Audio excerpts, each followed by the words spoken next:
Acceptance. It's what we all want and need as human beings. That and feeling loved. So what does acceptance mean exactly? Ooh. Sounds like Bluebee time again. This is the part where I get to guess which one of these guys wants to visit me today. Isn't that right, Leo? You wrote the script again, I take it. That and you were in the first episode, so we're just going around the horse. Hey, who are you calling a horse? He didn't mean you, Riley. So, what are we talking about today, James? Acceptance. I'm pretty sure you've heard that word before. Oh yeah, totally. Acceptance means that other people like you just the way you are. Not just that, actually. Acceptance also means that you are okay with yourself just the way you are. And when you learn to accept that, you can feel comfortable within your own skin without fear of rejection. Ha! I got that beat right off the bat. I'm always comfortable in my own skin. That might be the case since you're the head of the pack. As we've mentioned before, though, acceptance is the kind of thing that folks in the autism community don't always get. Ooh, can't argue there. Those of us with autism live in your communities. You'll find us in your schools and neighborhoods. We might even be one of your family members. And all we want is to be accepted just like you. So maybe Leo here can help me demonstrate exactly how acceptance works. Whoa! Nice effects. There are many ways to be accepting. A key word here is to be inclusive.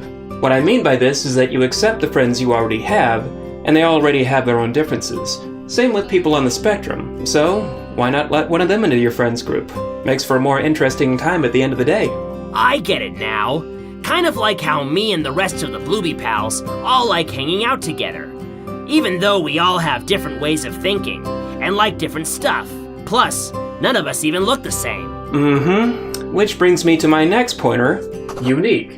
You are who you are and there's no one else quite like you.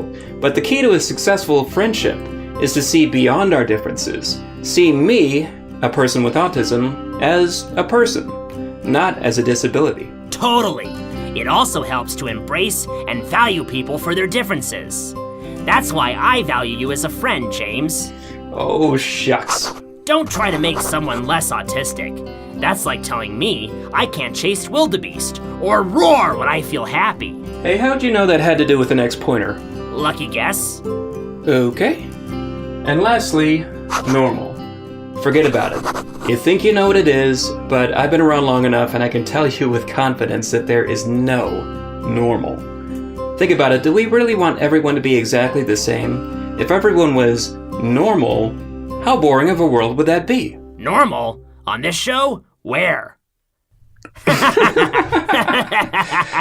But seriously, there are plenty of ways that you can show your autistic buddies you accept them. Try being a lunch buddy. Hang out with them during lunchtime and get to know them better through their interests. When you're playing with friends on the playground or PE class, always ask your autistic buddy to join in. They may not want to, but it's important for them to know that you want to include them. Seeing as how bullies have a tendency to single out autistic students, make sure to keep an eye out for them and stand up for them, or go get help if they need it. If your buddy's one of those sensitive to light types, be sure to dim the light for them from time to time. It's a bigger help to them than you might think. Your buddy might use another way to communicate other than speaking. Question is, are you listening? When someone sees the world in a different way than you, always try to be open. Maybe you can learn from them too.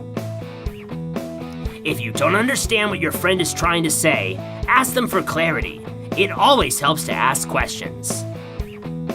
And finally, learn about autism and people who have it on your own time.